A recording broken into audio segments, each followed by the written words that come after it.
Yo les había pedido y les quería recordar que para esta clase van a necesitar ustedes sus códigos civiles y comerciales a mano, porque vamos a trabajar puntualmente artículo por artículo, ¿sí? Por lo cual es necesario que la tengan a mano. Los había pedido al finalizar la última clase, y en esta clase vamos a necesitar para trabajarlo específicamente, ¿sí? Y ustedes vayan anotando las pequeñas, digamos, pequeños comentarios que hacemos para que puedan ir leyéndolo desde el Código Civil Comercial. Tengan en cuenta que cuando vamos a trabajar es muy importante saber todo lo que es la ley, ¿sí? Para poder interpretar y para poder comentar lo que dicen los autores y lo que uno estudia y lo que uno comprende de cada figura. En cuanto a la unidad 12 que estamos trabajando, con respecto a los elementos del acto voluntario, los elementos del acto jurídico particularmente, vamos a tener el objeto, la causa y la forma en esta primera parte, que es el capítulo 5. Ya hemos trabajado nosotros lo que es todo el objeto, hemos trabajado lo que es el sujeto, hemos trabajado el objeto. No me voy a detener ahí a analizar el 279, que ya lo hemos realizado. También hemos trabajado sobre la causa. El 283 del acto abstracto o la presunción de el artículo 282 y el 283 refieren a cuando por ahí no tenemos expresada la causa y por ahí cuando tenemos una inexistencia, falsedad o ilicitud. El 283 más que nada refiere que tiene plenamente vigencia los actos que carecen de causa cuando se refieren en realidad a actos jurídicos que van a tener un soporte que van a trabajar ustedes cuando vean las letras ejecutorias, cuando vean cheques. ¿Por qué? Porque ahí hay un acto que no va a tener una causa, probablemente. Por ejemplo, un pagaré puede firmarse sin la causa o un cheque y sigue siendo válido. Por lo cual sería ejecutivo o por lo cual ustedes podrían ejecutarlo vía judicial, o sea, obligar el pago al deudor, el acreedor lo va a poder ejecutar. No obstante, bueno, el deudor va a tener que pagar porque estos actos o estos instrumentos se les ha dado esa fuerza de ejecutividad. No obstante, vamos a poder en un proceso de conocimiento nosotros discutir qué quiere decir esto. Estos instrumentos, se los explico bastante acotado porque esto es una materia para ustedes, va a estar más adelante, cuando vean checas y letras de cambio, papeles de comercio, que van a trabajar más en profundidad, pero bueno, está acá en el 283. ¿Y qué es lo que quiere decir? Va a existir este papel que tiene determinadas características, por ejemplo la literalidad, la ejecutividad, todo eso va a estar en la ley expresado específicamente, por ejemplo el cheque, ¿sí? En la ley de cheque está eso. Y se prescinde de la causa, no se menciona por qué va a pagar. Lo que sí se menciona es que va a tener que cumplir. Entonces, ¿qué es lo que hace el acto abstracto? Nos dice que es plenamente eficaz. Lo que va a referir es que nosotros o a nosotros nos van a poder ejecutar y vamos a tener que pagar ese cheque que hemos librado. Ahora bien, si la causa es discutible, en ese procedimiento de ejecución no lo vamos a discutir. Vamos a tener que iniciar otro proceso judicial. Es decir, el proceso de ejecución nosotros lo vamos a tener que pagar. Va a estar en esta mano. Esto vamos a tener que pagarlo. No obstante, como la causa, por ejemplo, es falsa o es inexistente o hemos procedido con la nulidad, es decir, hemos detectado algún vicio en el nacimiento, vamos a poder nosotros, en esta mano, iniciar otro proceso judicial. ¿Sí? En ese proceso judicial vamos a atacar la causa. Acá vamos a pagar. Después vamos a pelear por esa causa. ¿Sí? Para que ustedes lo entiendan un poquito más claro. Eso es el acto abstracto, porque por ahí es un poquito difícil entenderlo en este nivel. Luego nosotros vamos a tener todo lo que es la forma, que eso nosotros vamos a remitirnos a la unidad que viene, que es la unidad 13. De ahí ustedes van a saltar, ya les voy a decir bien, desde el 283, que es el acto abstracto, saltan hasta el artículo, ya les digo, voy con el código para no pasarme en ningún artículo y hacérselo más tranquilos. Van a saltar todo lo que son vicios y van a pasar al capítulo 7, al 343. Aquí en el artículo 7 van a encontrar lo que son las modalidades de los actos jurídicos. Por eso van a encontrar autores que no hablan de la clasificación directamente que hemos hablado nosotros, o como lo tenemos nosotros en nuestro programa, sino directamente pasan a hablar de las modalidades o los elementos accidentales que pueden estar o no en un acto jurídico. ¿sí? Los elementos esenciales ya los hemos trabajado. Tienen que sí o sí estar en el acto jurídico. Si no están, no tendremos un acto jurídico. Ahora vamos a estas modalidades o elementos accidentales. Y acá vamos a trabajar la condición, el plazo y el cargo, ¿sí? En el 343 ustedes van a encontrar lo que son el alcance y las especies en cuanto a la condición. Y ahí les va a referir esto que hemos hablado, donde establecíamos qué era la condición, ¿sí? En su primer, digamos, oración van a encontrar la definición de condición. Y se denomina condición a la cláusula de los actos jurídicos por la cual las partes subordinan su eficacia o su resolución a un hecho futuro o incierto. Cuando hablo de subordina su plena eficacia, estaríamos dentro de lo que es una condición suspensiva, y cuando hablamos de resolución, una condición resolutoria, para que lo puedan marcar y quizá escribir con un lapicito ahí en plena eficacia o la resolución, y ya lo van teniendo dentro de lo que es el 343, ¿sí? Luego dice que las disposiciones de este capítulo son aplicables en cuanto fueran compatibles a la cláusula por la cual las partes sujetan la adquisición o extinción de un derecho a hechos presentes o pasados ignorados. Esto es un pequeño agregado que también nos establece la adquisición o extinción de un derecho, condición suspensiva o condición resolutoria, de un derecho o hechos presentes o pasados ignorados, ¿sí? Cuando se presente digamos, estos hechos presentes, ¿sí? Luego el 344 nos establece cuáles condiciones son prohibidas y dice: es nulo el acto sujeto a un hecho imposible, contrario a la moral y buenas costumbres, prohibido por el ordenamiento o que depende exclusivamente de la voluntad del obligado. La condición de no hacer una cosa imposible no perjudica la validez de la obligación si ella fuera pactada bajo modalidad suspensiva.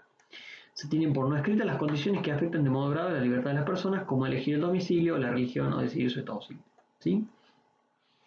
Ahora el artículo 345 nos habla de la inejecución de la condición. Dice: el incumplimiento de la condición no puede ser invocado por la parte que de mala fe impide su realización. Esto particularmente nosotros lo vamos a trabajar cuando hablamos de condiciones suspensivas para la resolución del derecho. Por ejemplo, te presto el auto para que hasta tanto vos te recibas, y no se recibe nunca. Entonces, la inejecución de la condición no puede digamos, argumentarse de que el sujeto que de mala fe está impidiendo la realización, ¿sí? Pretende usar el auto por siempre, pero no quiere cumplir la condición. Eso sería el 345. Bueno, efecto de la condición, dice: la condición no opera retroactivamente, excepto pacto en contrario, ¿sí? El principio general, la condición siempre va a operar hacia el futuro. Es decir, cumplida la condición va a producir los efectos, salvo que exista un pacto en contrario por parte de las partes, ¿sí? Bueno, condición pendiente es la 347, dice: el titular de un derecho supeditado a una condición suspensiva puede solicitar medidas conservatorias. El adquirente de un derecho sujeto a condición resolutoria puede ejercerlo, pero la otra parte puede solicitar también medidas conservatorias. En todo supuesto, mientras la condición no sea cumplido, la parte que constituye o transmite un derecho debe comportarse de acuerdo a la buena fe, de modo de no perjudicar a la contraparte.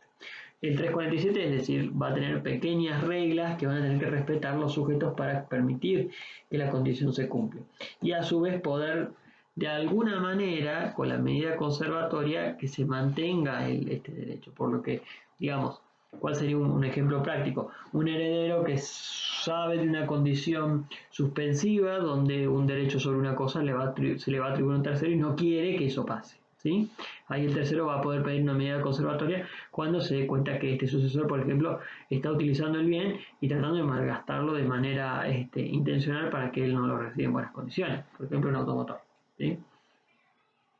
El 348 nos habla del cumplimiento de la condición suspensiva de la resolutoria, ¿sí? El 348 ustedes lo pueden poner en la primera oración del 343, lo pueden mandar digamos, una pequeña remisión al 348, dice: el cumplimiento de la condición obliga a las partes a entregarse o restituirse recíprocamente las prestaciones convenidas, aplicándose los efectos correspondientes a la naturaleza del acto concertado, a los fines y objetos. Si hubiera determinado el efecto retroactivo de la condición, el cumplimiento de esta obliga a la entrega recíproca de lo que a las partes les habría correspondido al tiempo de la celebración del acto. No obstante, subsisten los actos de administración y los frutos quedan a favor de la parte que los ha percibido. Acá tenemos que dividirlo en dos partes. ¿Por qué? Porque La primera parte habla de las condiciones que van a tener el efecto normal, que es el efecto no retroactivo. Y la segunda parte es sobre el efecto retroactivo.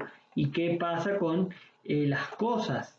Porque las cosas no se van a mantener durante ese tiempo de la misma manera. Entonces, si hay un efecto retroactivo sobre la entrega de una cosa, vamos a tener que ver en qué estado está, ¿sí?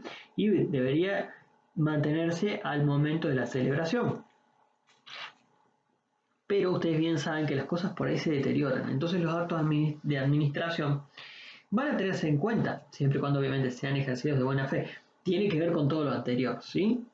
Bien. En cuanto a los frutos tengan en cuenta ustedes, chicos, que son las cosas que se producen, o los frutos son lo que produce la cosa, sin que exista un deterioro. Por ejemplo, un árbol de manzanas va a producir manzanas. Y esos frutos se adquieren se adquieren en el momento, ¿sí? Y no los va a deber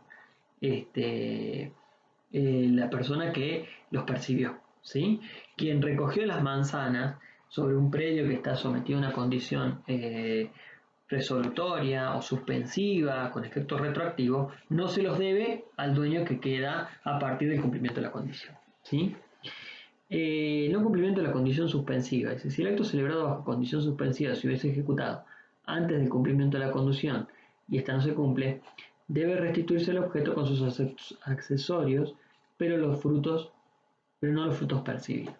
¿Sí? Acá tenemos en cuenta la imposibilidad de que se cumpla esa condición, que es un hecho incierto, y cuando es suspensiva. En este caso, la condición suspensiva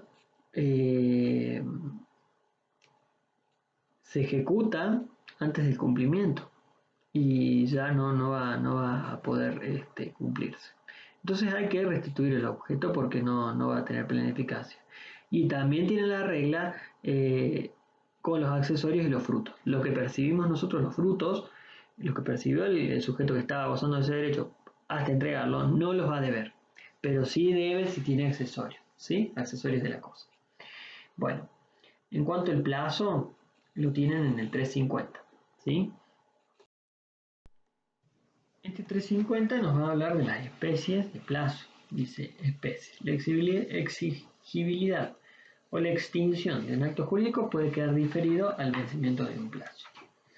El plazo, el 351, nos habla del beneficiario del plazo. El plazo se presume establecido en beneficio del obligado a cumplir o a restituir a su vencimiento, a no ser que por la naturaleza del acto o por otras circunstancias resulte que ha sido previsto a favor del acreedor o de ambas partes. 352. El pago anticipado. El obligado que cumple o restituye antes del plazo no puede repetir lo pactado. Cuando hablamos de las especies, si ustedes se fijan, habla de la exigibilidad o la extinción. Entonces estamos hablando de lo que es el plazo suspensivo y el plazo resolutorio, ¿sí? En cuanto al 350. Caducidad del plazo, dice el 353. El obligado a cumplir no puede invocar la pendencia del plazo si se hubiera declarado en quiebra, si disminuye por acto propio las seguridades otorgadas al acreedor para el cumplimiento de la obligación, o si se han constituido las garantías prometidas, entre otros supuestos relevantes. La apertura del concurso del obligado al pago no hace caducar el plazo, sin perjuicio del derecho del acreedor a verificar el crédito y todas las consecuencias previstas en la legislación concursal. Acá lo que nos está hablando es cuando nosotros tenemos un sujeto que se ha declarado en quiebra. Ya nosotros habíamos trabajado, cuando hablábamos del patrimonio, el supuesto de la cesación de pagos y la insolvencia. Acá nosotros ya estaríamos, cuando ya el sujeto no puede pagar, se le declara la quiebra y se procede con la liquidación de los bienes. Eso lo hemos trabajado en cuanto al patrimonio. Y acá se enlaza cuando nosotros vamos a tener un acto jurídico sometido al plazo, ¿sí? Nos da las pequeñas reglas que vamos a tener en cuenta. No me va a poder, digamos, invocar que todavía el plazo no se ha cumplido si ha declarado la quiebra, y por los actos propios disminuyó estas garantías que se le dieron al acreedor para el cumplimiento de la obligación, ¿sí? Lo que pasa es que la apertura del concurso, y eso tiene que ver con la última parte, les dice, no hace caducar el plazo. ¿Qué quiere decir? Se abre el concurso, pero no me va a borrar el plazo. Pero, ¿qué puede hacer el acreedor que tiene todavía la obligación o el acto jurídico somete un plazo? Va a poder presentarse en el concurso, va a poder pedir que se lo tenga como acreedor y verificar el crédito, ¿sí? Y de esa manera se lo va a tener en cuenta al momento de distribuir los bienes, ¿sí? Bueno, el 354 les va a hablar del cargo y nos establece que el cargo es una obligación accesoria impuesta al adquirente de un derecho. No impide los efectos del acto, excepto que su cumplimiento se haya previsto como condición suspensiva, ni los resuelve, excepto que su cumplimiento se haya estipulado como condición resolutoria. En caso de duda, se entiende que tal condición no existe, ¿sí? Después tenemos el tiempo de cumplimiento, prescripción al plazo de ejecución del cargo, se aplican los dispuestos en el 350 y concordantes. El 350 es las especies de los plazos, ¿sí? ¿De qué se encuentra expedita la acción de cumplimiento? Prescribe según lo dispuesto por el 2559, que nos habla de la prescripción de los actos jurídicos, ¿sí? El 356 nos habla de la transmisibilidad, el derecho adquirido es transmisible por acto de entrega o por causa de última voluntad, y con él se traspasa la obligación de cumplir el cargo, excepto que solo pueda ser ejecutado por quien lo obligó inicialmente a cumplir. ¿Lo que quiere decir esto? Nosotros vamos a poder transmitir esa cosa, pero va con el cargo.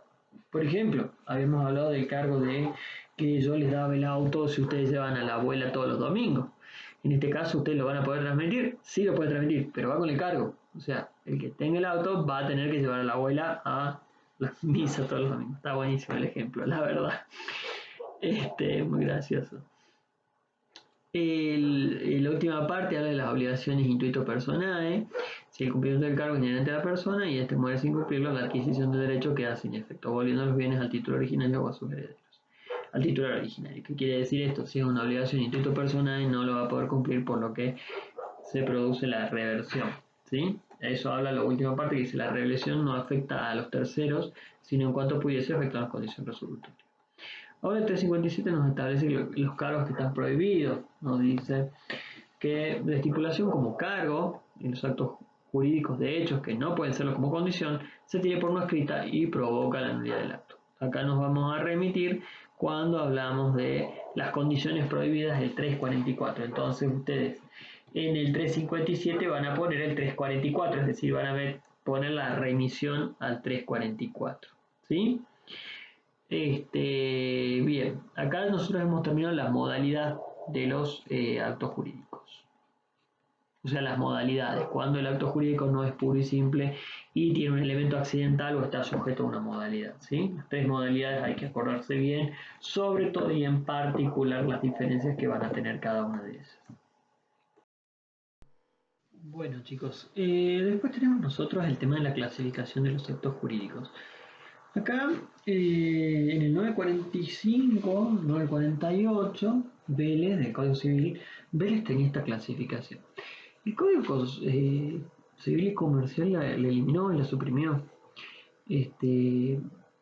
Adhirió a un criterio predominante entre autores en el sentido que las clasificaciones no son propias son propias de la doctrina y no de las leyes, por lo que le dejó, digamos, para que la doctrina directamente establezca esta clasificación, ¿sí? Dejándonos a nosotros en el Código Civil sin digamos, una regulación. No obstante, digamos, la clasificación sigue vigente. Cuando hablamos de actos positivos o actos negativos, nosotros vamos a tener la idea de que si es necesaria la realización o la omisión de un acto, vamos a estar dentro de un acto positivo cuando es necesaria la realización y dentro de un acto, cuando se omite la realización de un acto, en un acto calificado como negativo. Por ejemplo, si nosotros vendemos una sanguchería en el barrio, podemos poner dentro de las cláusulas la abstención de la competencia, que quiere decir que ese dueño anterior me abra una sanguchería también en el barrio y de esta manera me cree un competidor directo. Eso puede ser un ejemplo para un acto negativo, ¿sí? Después vamos a tener los actos unilaterales y los actos bilaterales. Los unilaterales Los bilaterales tienen que, digamos, se diferencian si para la formación es necesaria una sola manifestación de voluntad o un consentimiento unánime de dos o más personas, porque puede llegar a ser un plurilateral, ya lo habíamos hablado en la clase anterior, ¿sí? La clasificación apunta más que nada al número de las voluntades que van a ser necesarias para que nosotros para que exista el acto jurídico. Ahora, entre vivos y de última voluntad lo hemos trabajado. Aquellos que la eficacia no va a depender del fallecimiento de la persona son los actos entre vivos, y los de última voluntad cuando va a depender sí de el fallecimiento del sujeto para producir efectos, ¿sí? La existencia del acto entre vivos va a comenzar eh, la, desde el otorgamiento de este acto, es decir, desde el pleno nacimiento. Ahora, puede que tenga una condición, un plazo resolutorio que lo hemos trabajado en el punto anterior. Ahora, en cambio, la eficacia de un acto de disposición de última voluntad sí o sí va a producir efectos desde el fallecimiento y no antes. Onerosos y gratuitos, bueno, los onerosos cuando hay una ventaja o beneficio para todas las partes, y los gratuitos, en cambio, cuando solamente va a haber ventajas para una de las partes. Ahí hemos trabajado el contrato de compra-venta como oneroso y el contrato de donación como gratuito. Los actos formales y no formales también están dentro de esta clasificación, hay varios autores que lo incluyen. De todas maneras se ve en unidad 13. Bueno, los actos formales son aquellos que dependen de la validez de algún tipo de formalidad establecida por la ley, y los no formales aquellos que ha dejado a la libertad de las partes las formalidades a cumplir. Ahora, patrimoniales y extrapatrimoniales tienen que ver si tienen un contenido económico o no. Si tienen un contenido económico van a ser patrimoniales, y si no, extrapatrimoniales. Por ejemplo, los actos de familia son extrapatrimoniales porque no hay un contenido económico, por ejemplo, el matrimonio, ¿sí? Bueno, de administración y de disposición, las administración solo van a ser aquellos que tienen que ver con la conservación del bien y la explotación del mismo para asegurar, por ejemplo, una renta, y lo de disposición provoca este egreso, ¿sí? Esta modificación sustancial en el patrimonio, ¿sí? Bien, después tenemos la representación. En el Código Civil y Comercial tiene, digamos, está orientado y establecido específicamente. Ustedes lo van a encontrar cuando vemos el artículo 358, que habla del principio de la representación, nos dice las fuentes. La representación, digamos, entre vivos puede ser celebrada por medio de representantes, o sea, los actos jurídicos entre vivos pueden ser celebrados por medio de representantes, excepto que la ley exija que los otorgantes estén presentes. La representación es voluntaria cuando resulta un acto jurídico, y es legal cuando resulta una regla de derecho, y es orgánica cuando resulta del estatuto de una persona jurídica. Acá nosotros vamos a tener digamos, se reducen a dos en realidad estas representaciones de este renglón del 358, porque también la representación orgánica en cuanto al estatuto también deviene de ser voluntaria por el mismo órgano, pero no obstante se puede trabajar una digamos, tres clasificaciones.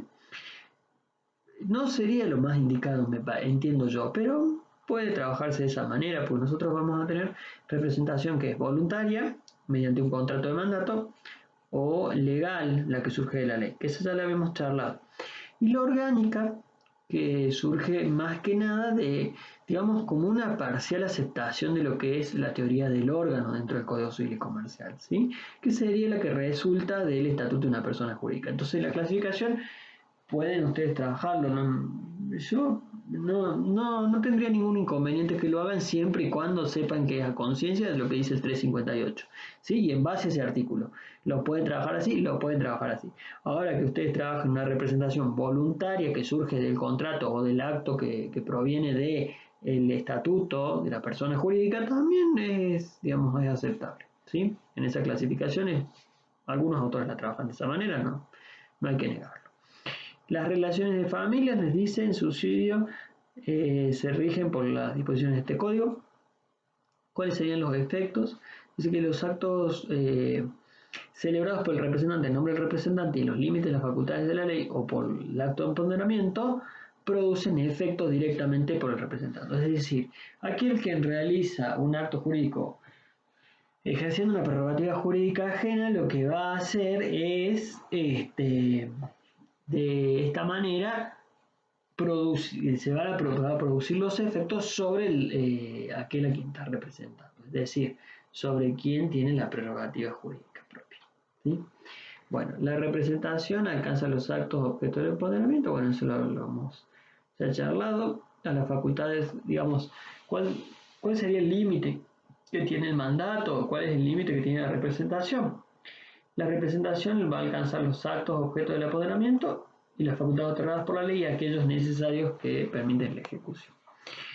¿Cuáles serían las limitaciones? Dice, las existencias de supuestos no autorizados y las limitaciones a la extensión del poder son oponibles a los terceros si estos no los conocen o pudieran conocerlos al tiempo de con debida diligencia, ¿sí? Bueno, después viene lo que es representación voluntaria, en particular, que es lo que interesa acá, más que nada, el tema de la capacidad, la forma, los vicios, que digamos, a ver, las características de la representación voluntaria están en el 362, en la forma en el 363, el 364 habla de la capacidad, dice la representación voluntaria, el representante debe tener la capacidad para otorgar el acto al momento del apoderamiento, para el representante es suficiente el discernimiento. Los vicios en cuanto al acto otorga el representante. Después que la representación aparente, el 367, es cuando nosotros vamos a presumir que existe una representación, ¿sí? Y después tenemos la ratificación. El 369 nos va a servir para cuando nosotros también trabajamos la última unidad, la unidad 16, también está acá.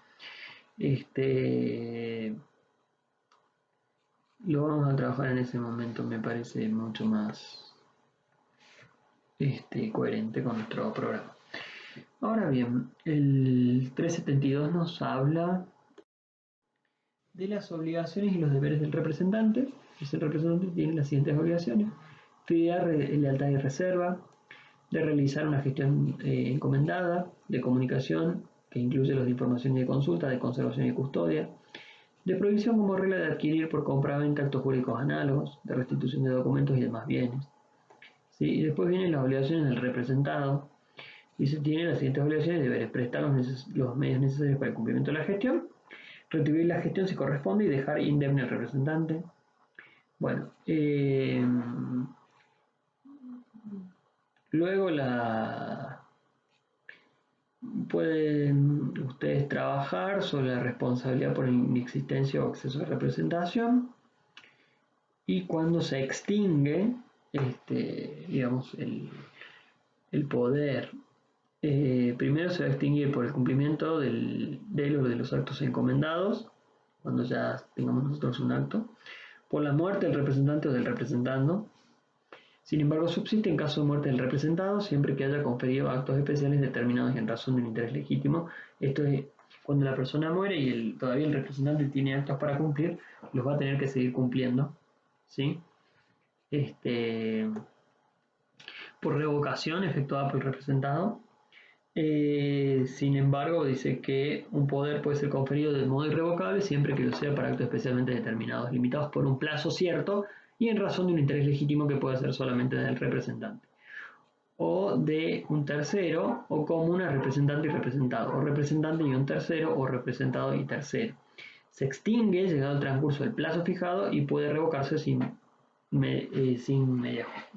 media justa causa. Hubiera puesto justa causa, pero bueno. El inciso C lo que nos dice, bueno, ¿podemos hacerlo de manera irrevocable? Sí, se puede dar un poder de manera irrevocable. Pero existen ciertas reglas que hay que respetar. Por ejemplo, la primera, que tiene que tener un plazo, ¿sí? Plazo cierto. La segunda, que tiene que tener un interés legítimo, ¿sí? La tercera es que se va a extinguir cumplido el plazo. Y la cuarta, que medio que contradice esto de modo irrevocable, porque dice que puede revocarse solamente si hay una justa causa, ¿sí? No sería de libre revocabilidad, solamente por una justa causa. ¿Sí? También se va a extinguir por renuncia del representante, aunque va a tener que seguir en sus funciones hasta que termine ciertos negocios que se le han encomendado, y ahí tiene que ver con la buena fe. Por la declaración muerte presunta, la ausencia por quiebra del representante o representado y por pérdida de capacidad exigida en el representante o el representado. ¿Por qué? Porque ahí ya no vamos a tener representación voluntaria, sino vamos a tener representación legal, es decir, se inicia el procedimiento que ya hemos trabajado nosotros en capacidad restringida. ¿Sí? Bueno, chicos, con el tiempo que tenemos, creo que por hoy ha sido suficiente. Hemos llegado hasta lo que es